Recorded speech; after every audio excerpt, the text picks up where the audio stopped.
Okay, welcome everyone to our webinar this morning. This is PCI Compliance 101 for universities. And my name is Andrew and I work in marketing here at Security Metrics. And our presenter today is Michael Simpson, and he is the Principal Security Analyst, and he holds the credentials of QSA, CISSP, and CISA. And another interesting fact about Michael, he actually worked in a university environment for about 11 years. So he has a lot of experience and knowledge working in PCI compliance in the university space. So he's going to have a lot of good tips for us today, a lot of things that can help you in your specific environment. So just a couple of housekeeping items before we get started. We expect this webinar to last probably about 45 to 50 minutes, and then we will leave about 10 minutes at the end of the webinar for questions. So please, if you have any questions that come up, feel free to chat those in using your GoToWebinar control panel, and we will respond to as many of those as we can at the end of the webinar. If we run out of time and we don't have time to get to your specific question, we will reach out to you on an individual basis within the next week to make sure you get that question answered. That's something that's very important to us. We always want to make sure that we answer every question that comes in to our webinars. Just a little bit of background before we dive in about Security Metrics. So we've been in the business of helping organizations comply with security mandates, avoid security breaches, and recover from data theft since 2000. So our areas of expertise include the PCI DSS, HIPAA, GDPR, any of these compliance mandates that help you secure sensitive information. And again, just another reminder, we will send out the recording and the slide deck upon the conclusion of the webinar today. So keep an eye out for that in the next few days. We'll make sure to get that sent out for your review. Well, at this time, I'm going to go ahead and turn the mic over to Michael, and then we'll dive in and get started. Thank you. All right, thank you. And thanks for joining the webinar. We like was mentioned, we will have a Q&A session at the end. So if you have any questions as we're going along, use the question, and use the comment field to just enter those questions so that we can address those when we get to it. I wanted to start out just by talking about the agenda for today, what it is we're going to be discussing. First, we're going to talk about how to scope a university assessment from a PCI standpoint. After that, we'll talk about establishing and maintaining your own internal PCI compliance program, and then how to prepare for on-site PCI DSS assessment. So first, scoping a university assessment. Right now, for the last several years, I've led a team of assessors who focus on working with our government entities, our higher education customers, and our large enterprise environments. One thing that I've noticed over these years is that the university environment and the government environment it's really a different beast when it comes to PCI. Typical merchant assessment or even a service provider assessment, there'll be one, two, maybe a small handful of payment flows that are part of their credit card environment. So when we talk about scoping a PCI environment and how that scope includes the people, processes, and technologies that are involved in the collection, storing, processing, or transmission of data, for a typical environment, it's a much more simple exercise to identify what people, processes, and technologies are involved in that scope. A university, however, or higher education group, they will typically have, between 100 or 200 merchant accounts, and each of those merchant accounts may have multiple payment flows. And so your PCI scope will include all of the people's, processes, and technologies that are involved in the storing, processing, and transmission of data for all of those payment flows for all of your merchant accounts. So it's a bigger beast to deal with. So how do you begin to tackle such a complicated environment. Let me start by saying that Security Metrics does not advocate the killing or consuming of elephants or any other endangered animal. But just as an elephant can be eaten one bite at a time, university compliance can also be broken down into smaller achievable goals. By breaking down your scoping and your compliance activities into smaller goals, you not only are able to better understand your merchant environment, but you're able to have little wins along the way, and it gives you that drive to continue going forward until you're able to finish compliance for the university. So typically the best place to start when scoping a university environment is by contacting your merchant bank. Most universities will have a primary merchant bank that they work with. The Treasury Department or the bursar's office is usually a good place to start to get that contact. A lot of times that's where the driver for PCI compliance is coming because they're the ones working with the merchant bank.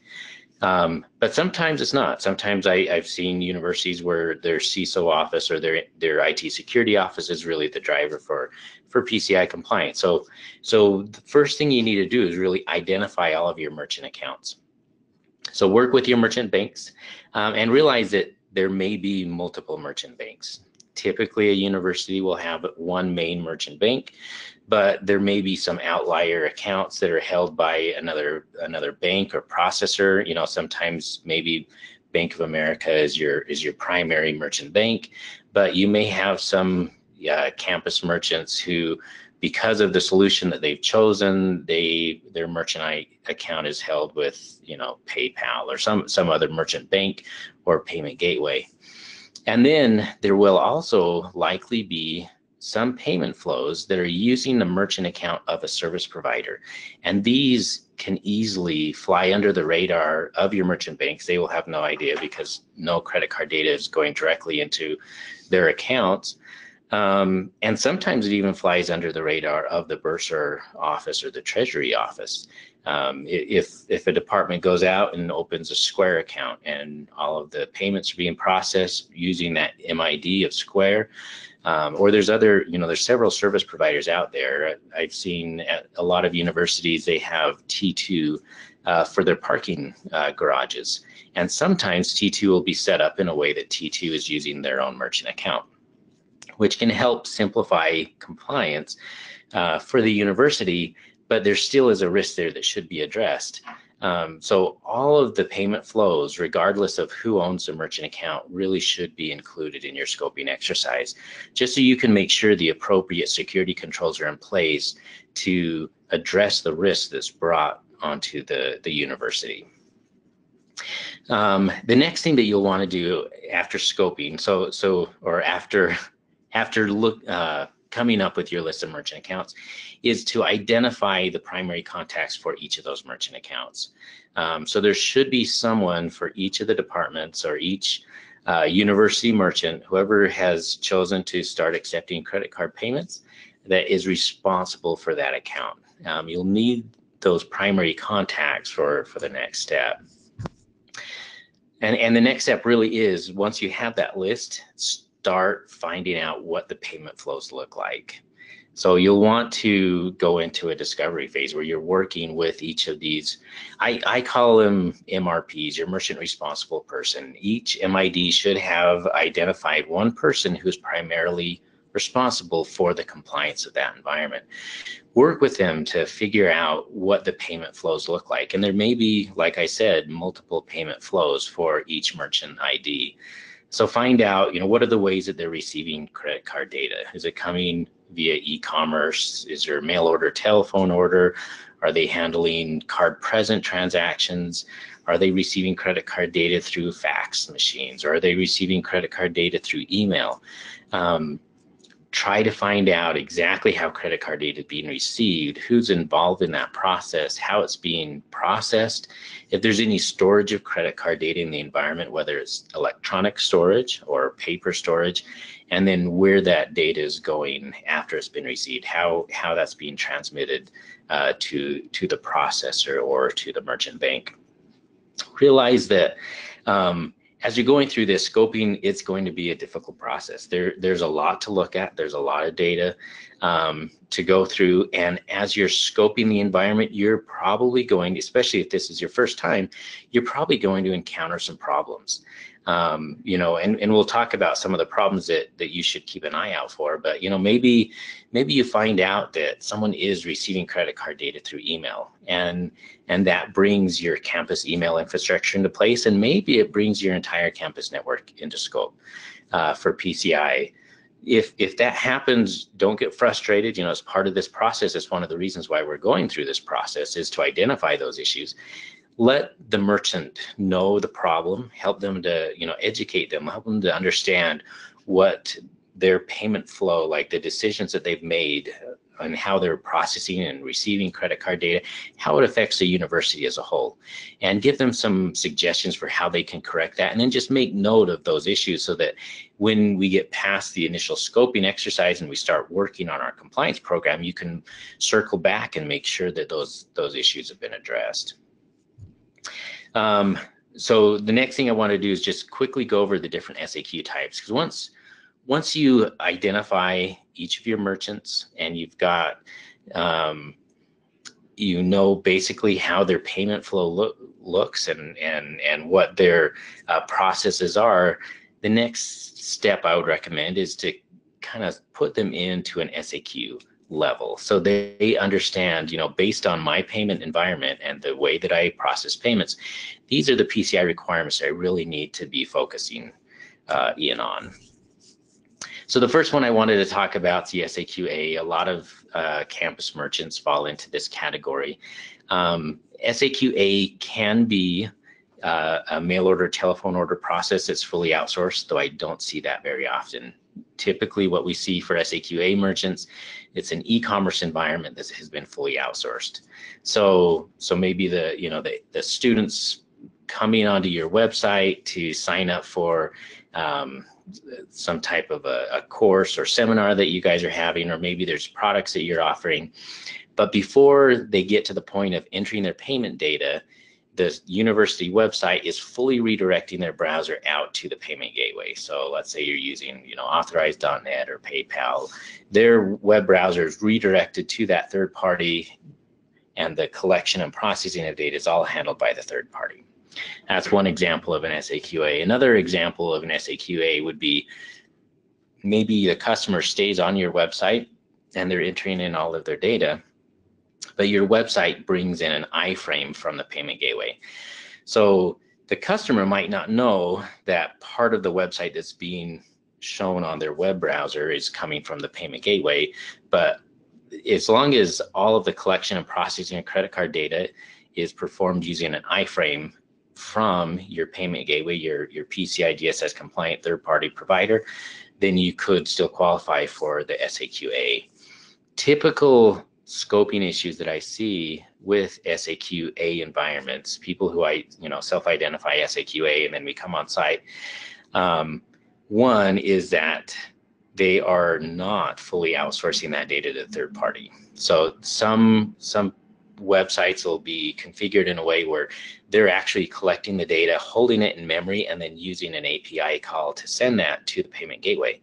If your website touches that data at all, even if it doesn't, even if it's never stored to disk, that website, that environment would be an SAQD environment. So just be aware of that. SAQA, you cannot be part of the flow of credit card data.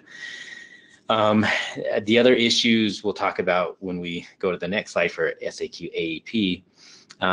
But one of the other common problems that I see, university employees tend to be very friendly and very helpful, which is wonderful. University environments are great, but sometimes their helpfulness can cause compliance issues. So if they have customers coming in person and saying, hey, I want to sign up for this seminar, but I'm having a problem with my computer, can you help me out? If you have staff that are going to your website and entering credit card data for your customers, then you're no longer qualified for the SAQA because you are no longer outsourcing all collection and processing of data to that third party. You're doing some of it yourself on the staff workstation. And that typically is just some general purpose staff workstation on a general purpose network.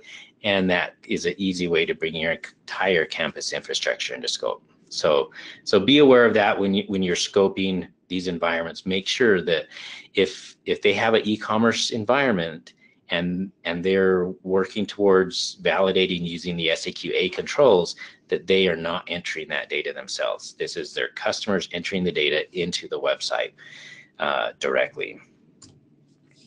And then, so the SAQ AEP is very similar. This is another e-commerce channel where the collection and processing is fully outsourced, but you're using a method besides a full redirect to the third-party gateway or an iframe. One example would be like a direct post or using JavaScript to, the customer's web browser when they're entering data into the different fields. Your website is telling the browser, hey, when they hit the submit button, I want you to send, the PAN, the CVV data, all of the pertinent credit card information, send that directly to my payment gateway and send me the rest of the information. So your website is really the orchestrator that is telling the data where to go from the customer's web browser. If you meet that, if your website has that type of a control, there's a lot more, there's a higher risk, so there's more requirements that you need to make sure are in place in that environment. So that's what the SAQ AEP is for. Again, even with the AEP, your website cannot be collecting the data. Your website should not touch the credit card data, but if it is directing that flow, if it's telling the user's browser where to post the data to, then you are an SAQ AEP and not an SAQA. So that's a typical scoping problem that we have between the SAQA and the AEP. The A, if you're not an iframe or a full redirect, you're not an A. The next thing to look at is, does my website ever touch the data? If it does, you're not an AEP either. But if it doesn't, you may very well be an AEP.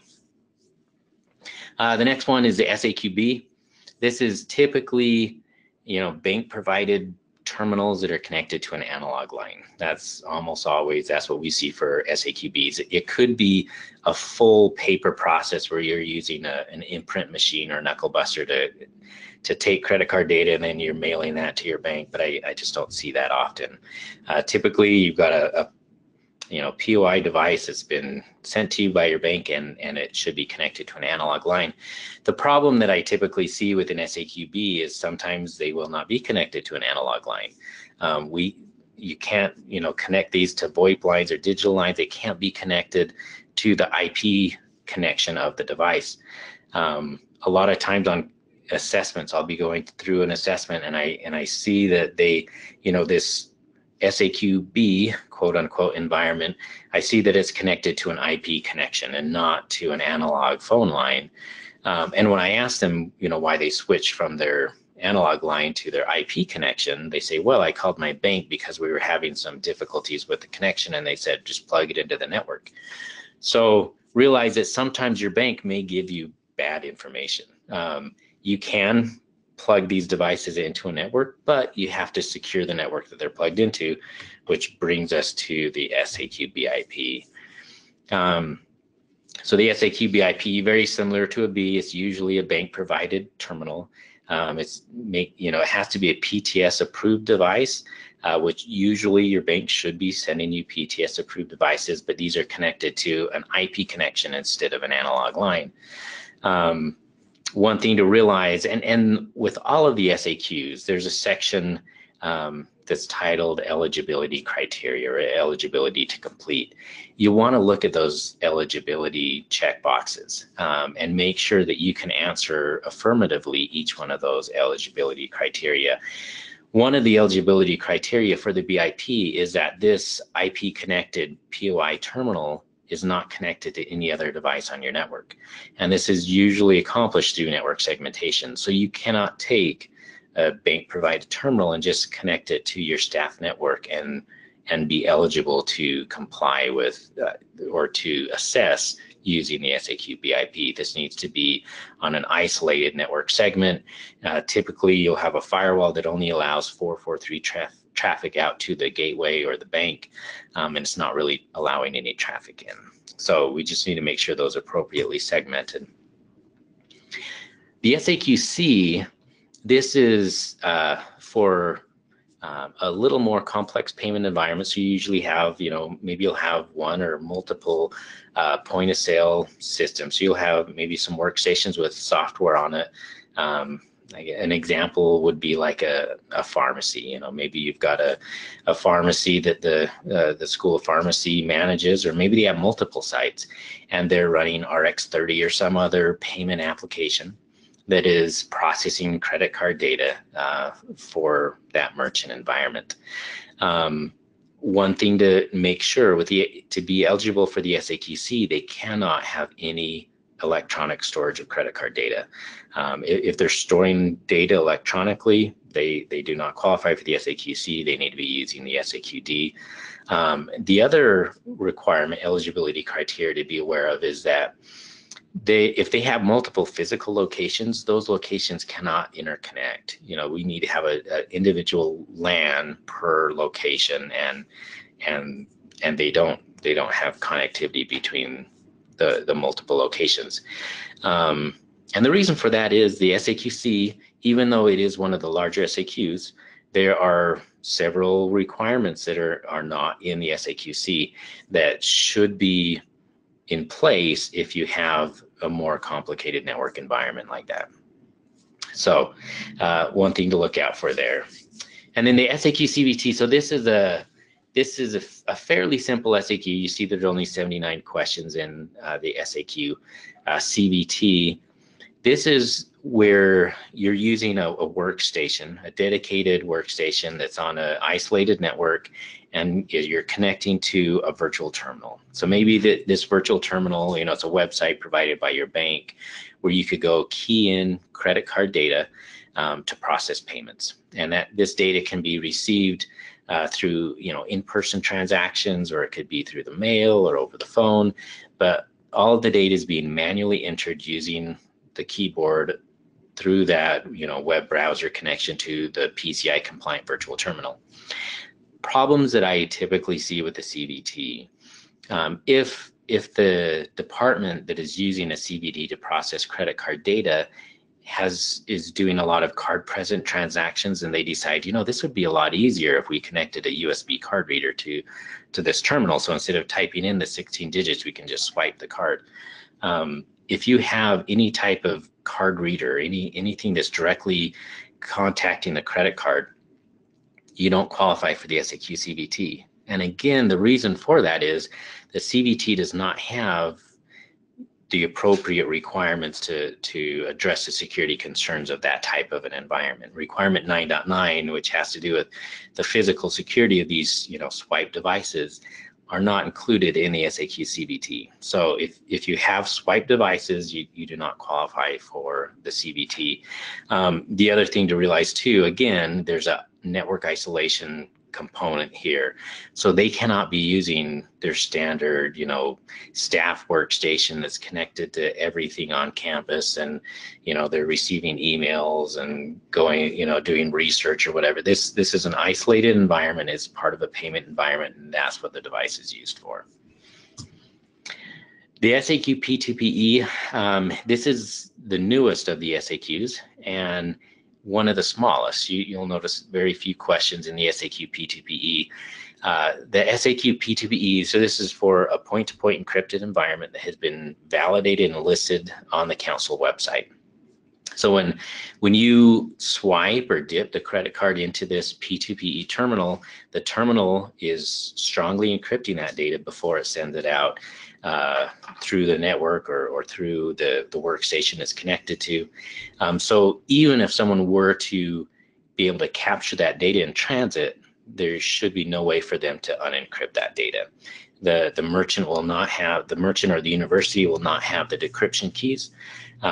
So only the P2PE solution provider will be able to decrypt that data when it gets to their back-end infrastructure.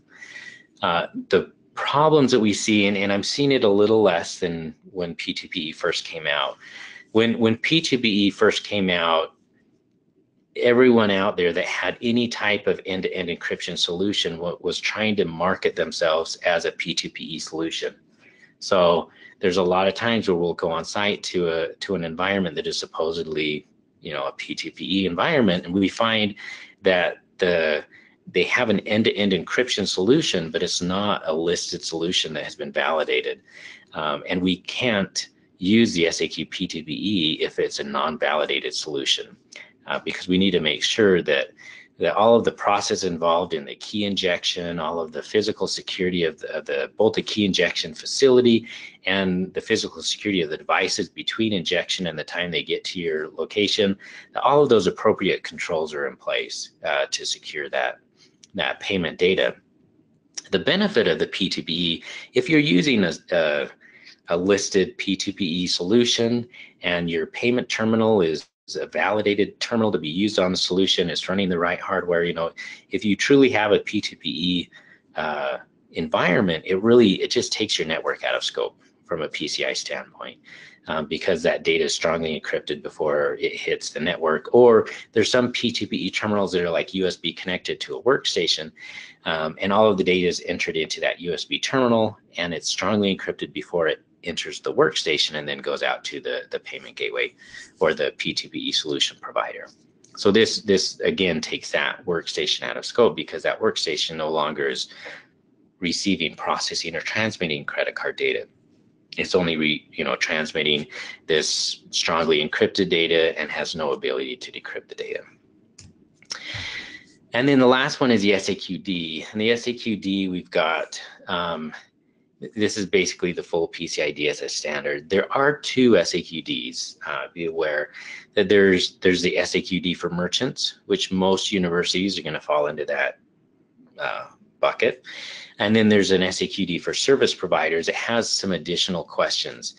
And there will be sometimes when a university will be a service provider. So if let's say you've got, in your food services area, maybe you have a restaurant that's a complete third party.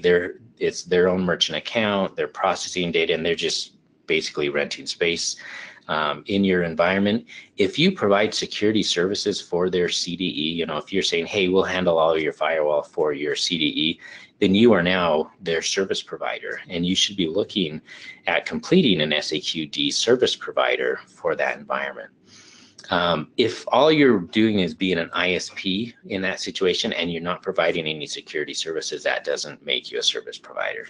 Be aware of that. There's an FAQ out there from the council that specifically addresses that, and that a lot of universities run into that solution or that problem where they are basically just acting as an ISP, but they don't want to be part of that third party's payment environment, and that is totally acceptable as long as there's no implied sense of security. You can protect your own network. I know my ISP at my house, when I connect to their network, I'm not on some flat network where I can attack any other of their customers. So you can protect yourself as an ISP, but do not, if you don't want to get into the SAQD service provider role, don't become their PCI service provider. Don't offer firewalling for their PCI environment. Let them know they're responsible to have their own firewall.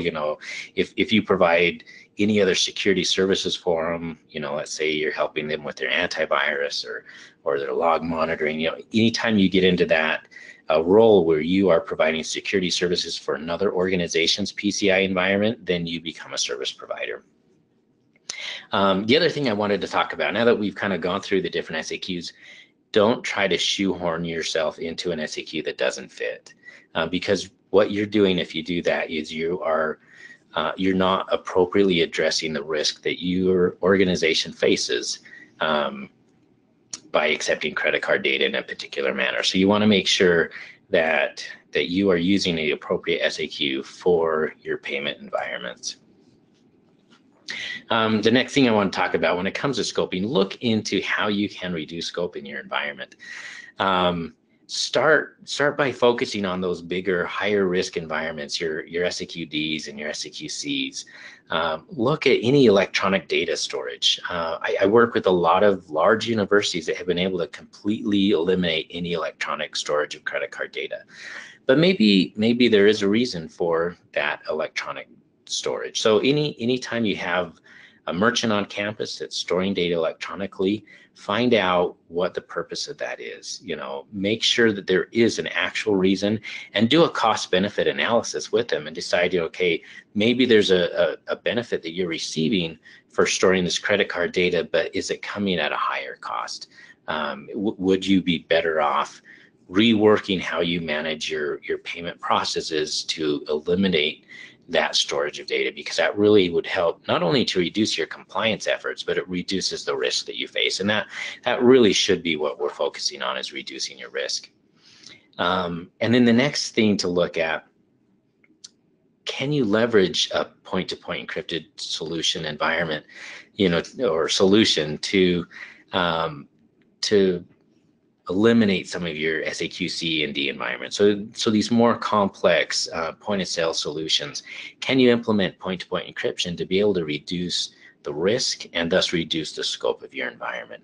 And this shouldn't be just part of your initial exercise. The whole scoping that we've talked about, obviously when you're starting PCI compliance, scoping is kind of where you start. But scoping is an annual exercise mandated by the PCI Council. So this should be something that you're going through every year, revalidating your scope with all of your merchants. And every year while you're doing that, look to see how you can reduce that scope, or another way to put that, how you can reduce the risk in your environment. So now that we've talked about scoping, how do you build a successful campus compliance program?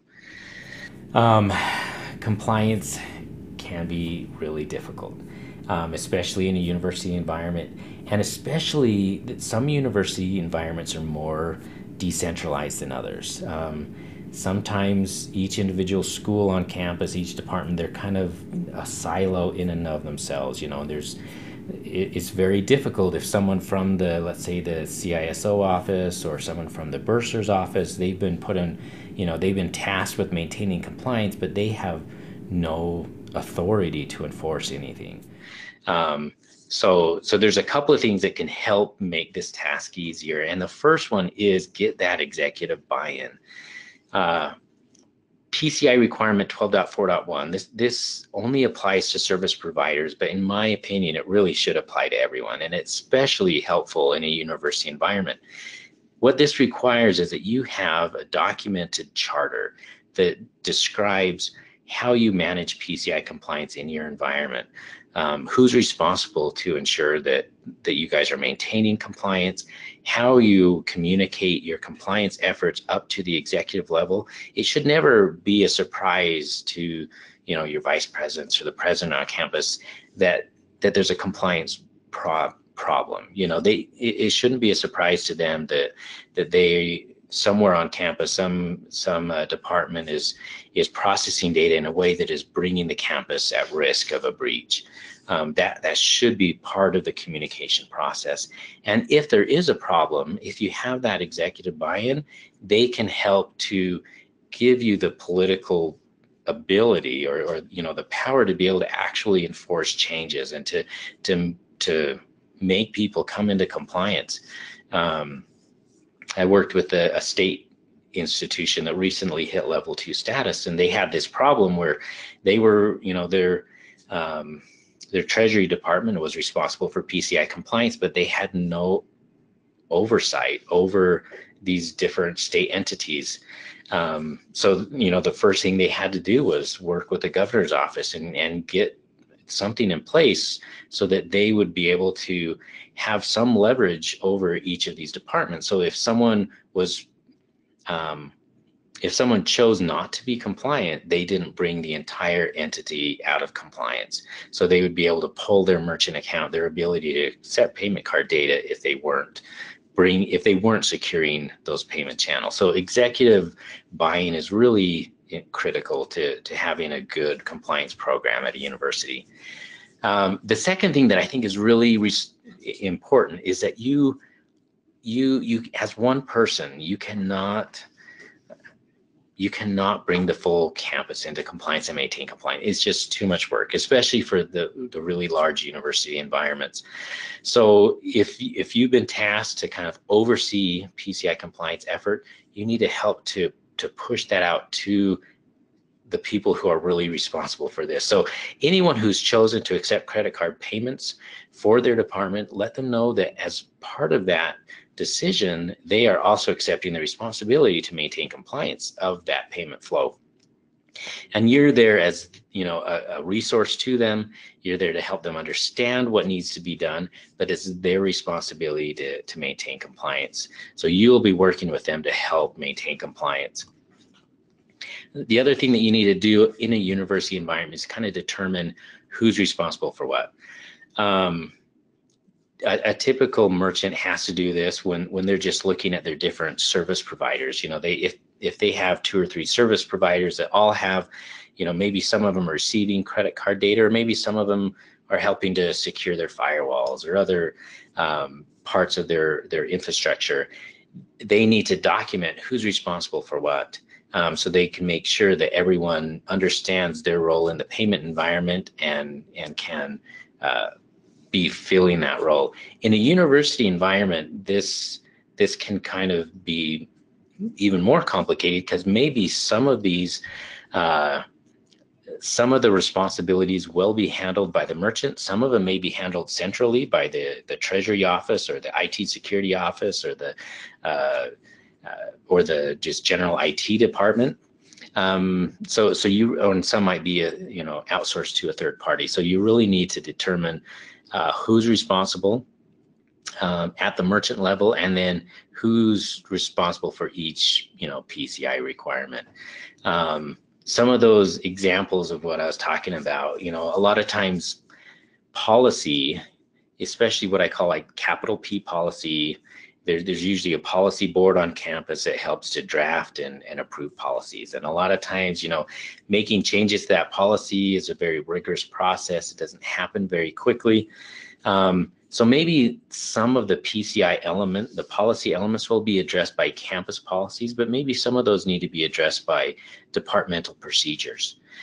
So you look into that. Vulnerability scanning, maybe that's handled centrally by your IT security office, or maybe each individual merchant's responsible to run vulnerability scans against their environment.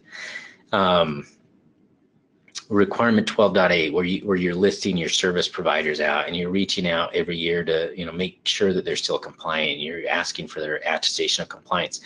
Some universities, they have the bursars or the Treasury office handle that requirement. Sometimes they'll have the individual campus department responsible for that, for reaching out and getting the AOCs from the service provider. So, and sometimes it's a mix. Maybe the campus is getting the big ones that a lot of people are using, like the PayPals and the authorized.nets. But maybe if an individual campus department has another third party that they're the only one that uses, maybe they're responsible to oversee that their compliance, to make sure that they maintain compliance. So once you find that, be sure you document it. Create a matrix, create a document that each merchant has, where they know, okay, these are my PCI requirements that I'm responsible to maintain, and these are the groups that are helping me to maintain them, so that they understand, what they really need to be focusing on, and maybe ones that they don't have to focus on as much because another department on campus is handling those on their behalf. Once you kind of identify those responsibilities and help them understand the responsibilities, I think the next thing to really look at is education. We need to make sure that anyone who's part of these payment environments really understands their role in the environment, and they understand, they have security awareness training, so that they know what are some of the vulnerabilities or some of the attack vectors that they need to be aware of, and how can they prevent those from negatively affecting their payment environment. There's a general 12.6 security requirement that just says, every at hire and annually you're giving your staff security awareness training. And then for those departments who have a terminal, like your SAQBs or your SAQ PTPEs, your Cs and your Ds, if they have a device that's physically interacting with a credit card, then requirement 9.9 has its own training requirement where, they need to be trained to be able to prevent and to spot tampering problems on the terminal. And they need to know if they see a problem, who they report that to, so that, an incident response process can go through and you can determine if there has been a potential breach or if there's a problem that needs to be addressed. So these are some of the training requirements. You need to decide, as a campus, are we going to handle these centrally? Is there going to be like a central training portal that everyone that has been determined to be part of one of these campus environments gets enrolled into, and it kind of forces that training? Or are we going to make that be a responsibility of each department to do their own training, and to be able to document the fact that they are doing training? Other training to be aware of is your incident response. A lot of times, usually incident response is done at a campus level, but each of these departments that are handling credit card data should be aware of that campus incident response process and their role in that process. If they're not, then if they have a potential problem, maybe they have an e-commerce site and their e-commerce site has been defaced or breached in some way. If they don't know that they should be contacting, let's say the CISO office or the Treasury to kind of start the campus incident response, maybe they'll just say, oh, it looks like our site's had a problem. Let me just fix that really quick and get back going. Maybe you haven't really addressed the problem that's actually happened. So make sure that training includes how to handle incidents. Risk assessment's also something that sometimes that's handled centrally as a university level, but there probably should be a departmental level risk assessment where they're looking at how we can reduce risk in our environment. The other thing that I think is important is regularly following up. So we talked earlier about identifying an MRP or a merchant responsible person for each of your merchant accounts. Whoever's in charge of compliance for the campus should be following up regularly with these people to make sure that you're answering questions that they have, help them understand any new PCI requirements that are coming down that they will need to put in place. The other thing that I find really helpful is there may be staff turnover issues. Maybe you've got a merchant account where their MRP gets a job somewhere else on campus or maybe off campus, and no one steps in to fill their position. A lot of campus environments, you cannot hire a replacement until the person leaves. So you tend to lose a lot of information. So, if your MRP leaves, someone else comes on and they don't know that they're supposed to maintain your PCI compliance, you can easily come out of compliance. So doing regular follow-ups with your MRPs will help to make sure that that's not a problem.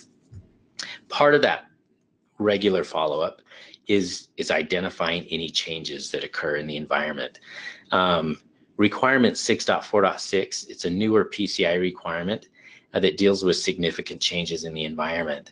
From a SAQ standpoint, this only really affects SAQ Cs and Ds, and I think the AEP, but as a whole, your campus is likely going to be an SAQD. So this is really something you should have in place, a way to identify significant changes in the environment. The reason for this requirement, as far as I know, is too many companies were seeing PCI compliance as an annual process. They would have their assessor come on site once a year. They would assess the environment. If there were any issues, they would address those issues, and then they'd get a piece of paper that said, congratulations, you're PCI compliant. And then some of them, they would just kind of forget all about PCI compliance until it was time for their next assessment. So sometimes they'd have a QSA come on site, they'd do an assessment, everything, looked fine, they were compliant. But then a month later, they totally changed their payment flows. They had a whole new environment, and they didn't do anything to make sure this new environment's secure or compliant until their assessor comes out the next year and goes, oh, wait, what did you guys do?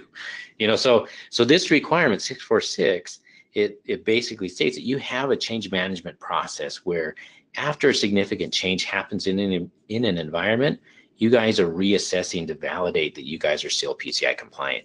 So this is something that you should be working with your MRPs to know, let them know that if they're looking at making a change to the way that they process data, that they communicate that with you prior to the change being made, so you can kind of talk through potential problems and pitfalls and help them understand what they would have to do to bring this new environment into compliance.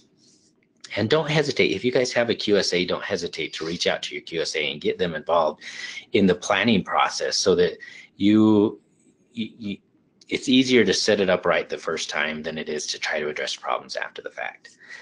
So that's one thing. As part of a campus compliance program, you got to be able to manage changes in the environment. All right, so the next step is how to prepare for an assessment. If you are a level 2 merchant, then you're probably required to have an annual assessment performed by a QSA.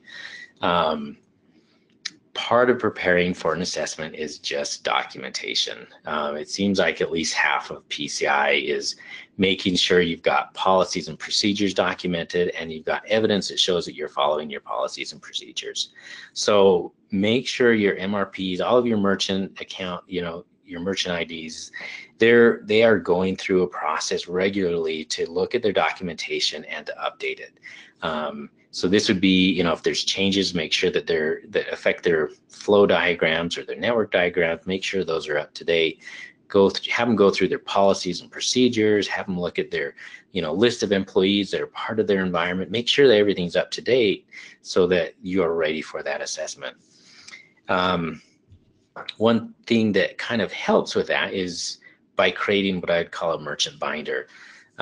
What I've seen helpful is if the Treasury or the Bursar's office is responsible, or if the CISO office is responsible for compliance, create some binder templates for each of the SAQ types. So if you've got a new merchant on campus or department comes to you and says, hey, we want to open a merchant account, we want to start accepting credit card data through an e-commerce flow, and we're going to use iModules, to accept and process our data. They would very likely be an SAQA merchant. So give them that binder, which would have the SAQA in it. It'd have a place for them to put their network diagrams or flow diagrams. Since it's an A environment, it'd have a place for them to have a list of all of their third-party service providers, including their payment gateway. It'd have a place for them to put the AOC from all of those third-party payment providers. It'd have a place where they could document, the hardening standard that was applied to their web server. It'd have a place where they could put documentation that shows that they're maintaining patches as required by requirement 6.1 and 6.2. So it basically helps them to maintain compliance. It's a place where they could put a repository of all their documentation to show that they're compliant. One of the benefits of doing this merchant binder approach is that staff turnover problem really is not that big of a deal. If an MRP leaves and a new one comes on, after the fact, and there's no knowledge transfer that can happen because the MRP is already gone, then the binder can be that knowledge transfer. Just by reviewing what's in the binder, they'll know their PCI environment, they'll know the requirements they have to abide by, they'll know who's responsible for each of those requirements, and they'll have documentation in there that they can just continue to update to show that they're maintaining compliance. And then the last step is internal examination. If you really want to be prepared for an external assessment, the best thing you can do is do internal assessments. So spend time, as you guys are doing these quarterly follow-ups with your MRPs, actually go through the documentation with them. Make sure, that go through the scoping exercise with them, make sure they have the right SAQ, look at the evidence that they're maintaining, verify that they are maintaining all the applicable PCI DSS controls that would secure their environment and reduce the risk in their environment. So kind of the takeaways from what we talked about today. One, validate your scope. Obviously, the first time your initial scope scoping exercise is going to take you a long time. It might be months for you to go through and make sure that you understand the full scope of the university environment. But this is something that you really need to do annually, is to go through your scope, make sure you understand it. The next thing is help the merchants feel responsible for their own PCI compliance. You are there as a resource, and you are there as a cheerleader. You know, you're there to help inform and educate and facilitate compliance, but don't try to take on the full burden of compliance yourself, because you will not be able to bring the merchant environment into full compliance if it's just one person. And then regularly update the documentation. Make sure, like I said, policies, procedures, diagrams, make sure it's all up to date. All of the evidence that shows that they're compliant, keep that updated. That will not only help with your assessments, but that really will help to foster this continual compliance attitude. Help the merchants to realize that compliance is not once a year, that this is a every day of the year effort to maintain compliance in the environment. And then regularly conduct your internal audits. So spend some time with them, make sure that they're ready for their assessment, look at their binders, look at their evidence that they have, do a quick sanity check to make sure that you have properly scoped your environments, that you guys have the appropriate controls in place. So an internal assess or external audit, it really should just be a validation that says, yes, your internal compliance program is working. So with that, we're going to pause a little for a second to look at the questions that have come in, and then we will go to the question section. All right. Thank you, Michael, for sharing some of this information with us today. We had a lot of great questions come in. And first of all, we had a couple of questions come in regarding P2PE. And if you could take just a minute and address, first of all, we had a question, what SAQ do we qualify for if we use a P2PE terminal, not a validated solution, but a validated terminal encrypting at the swipe connected with an IP connection? Does that still need to be a separate dedicated IP network that only allows 43 traffic? And then related to that, regarding P2PE, is my understanding correct that any network can be used when using a P2PE validated solution? All right, so those are good questions. The first, if you are using a P2PE validated solution, yes, the network is completely out of scope. You could technically connect these to the Starbucks open Wi-Fi and you'd be totally compliant. So because of the fact that the encryption solution has been validated, it has all of the appropriate controls to protect that data in transit, the network truly is out of scope, and you can connect these anywhere. So this is for a lot of university environments I've seen where they have maybe they've got an area where there's no analog because they've gone all digital on campus. They've got maybe poor cellular connection, so they can't use a cellular bank terminal. So they're left to either using an IP connected terminal and having a dedicated VLAN for that, or using a P2PE terminal, and they can plug it into whatever or connect to the campus Wi-Fi. So P2PE can be a really powerful tool in your university environment. So what happens if you're not using a validated solution? You've got maybe a PTS validated terminal and it is using end-to-end encryption, but it's not a P2PE validated solution. You do not qualify for the SAQ P2PE. So you would have to then decide, okay, what do I validate by? Typically, what I find in those situations, if it is a PTS certified device, then you would typically be able to validate using the SAQ BIP. But at that point, your network is still in scope. So you still need to have the isolated network segment. You'd still need to have firewall rules in place to protect that transmission of traffic. There's one caveat with that. So the PCI Council has allowed merchants who are using a non-validated end-to-end encryption solution to reduce the scope of their environment and potentially bring their network out of scope. But that's something that has to be done as a conversation with your merchant bank and your QSA. So your merchant bank really needs to understand the environment. They need to understand the risk. The fact that it hasn't been validated, they need to understand why it is not a validated solution and what additional risks it may pose. So this is usually where your QSA would get involved to review the environment, review how encryption keys are managed, how they're injected, what type of encryption is being used, if the merchant has any access to those keys, and help the merchant bank understand that, because it's really the call of the merchant bank to decide if you can reduce the scope in your environment.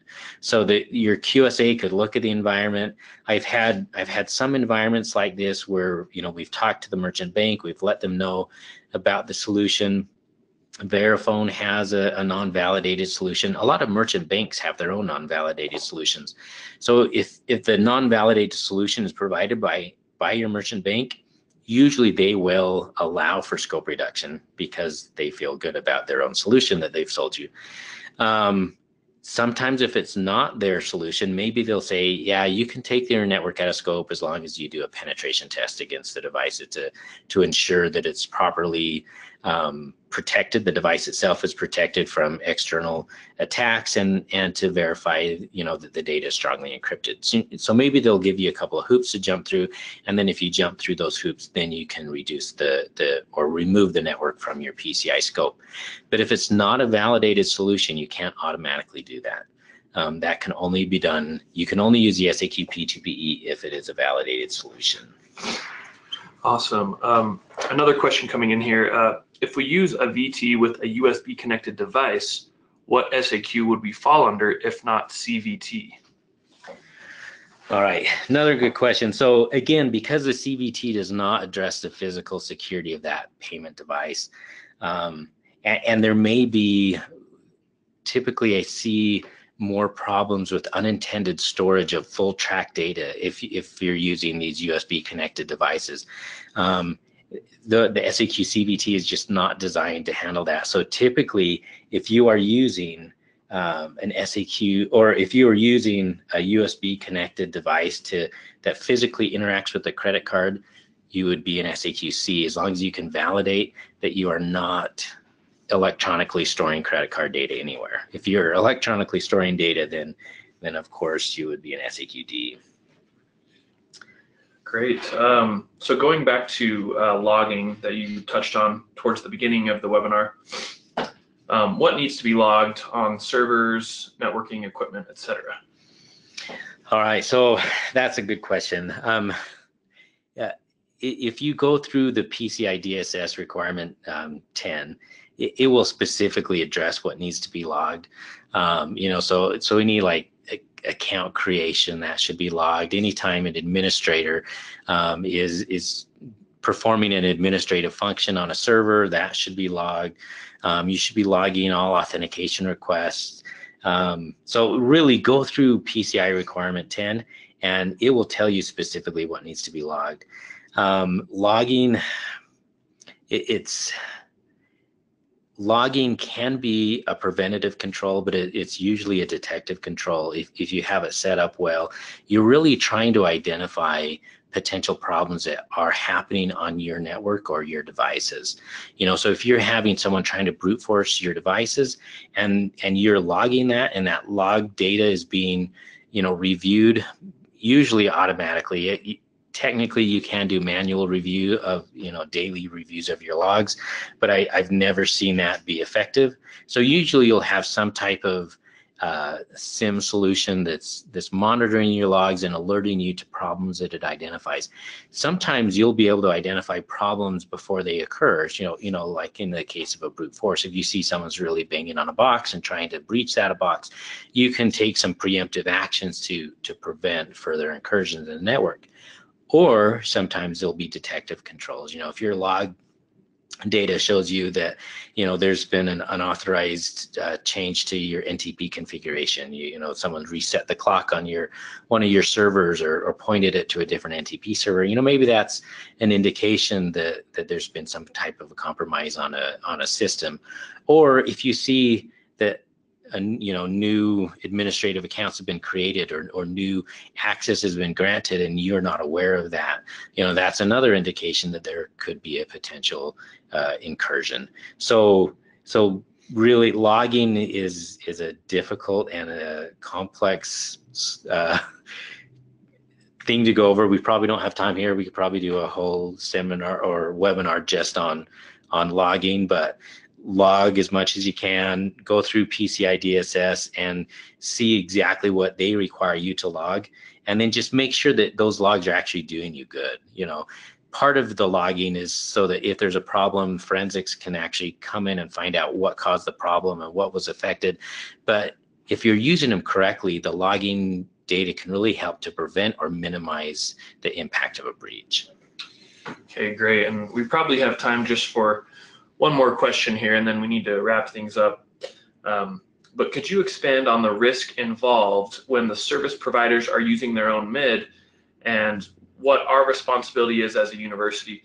What should we be asking for and looking for?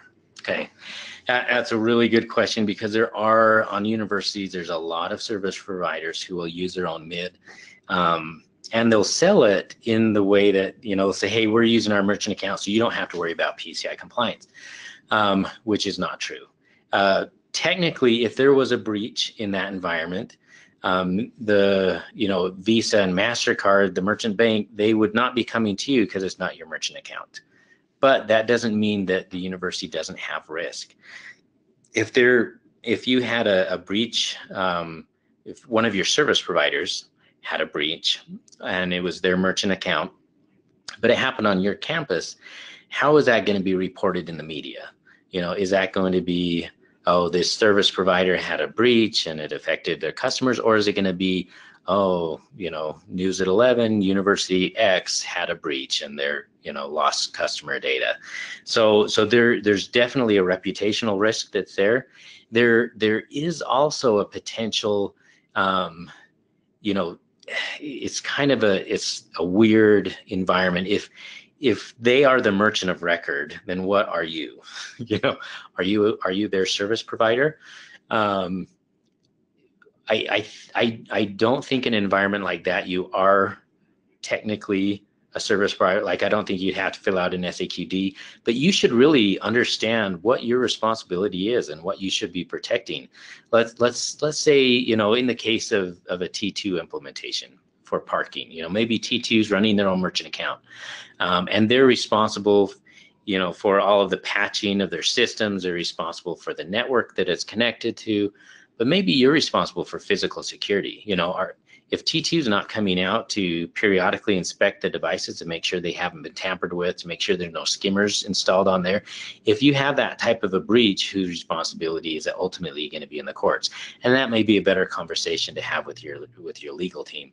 But really, what I think your responsibility is as a merchant, or as a university merchant, you need to go through an environment and decide, if this were my environment, what SAQ level would I say this is at, and what PCI requirements would apply to it, and validate that your service provider is managing all of those. If they're not, then address the ones that are your responsibility. And it's not a bad idea to get them on the phone, your service provider, and say, okay, what are we responsible for in this environment? What do we need to make sure we're doing to help maintain a PCI compliant environment, even though it's your merchant account? So really be aware of what your responsibility is, and make sure that that those requirements that you're responsible for are being met in order to reduce the risk of a breach in that environment, even if that risk is just a reputational risk. Awesome. Well, thanks again, Michael, for taking some time to speak with us today regarding PCI compliance for universities.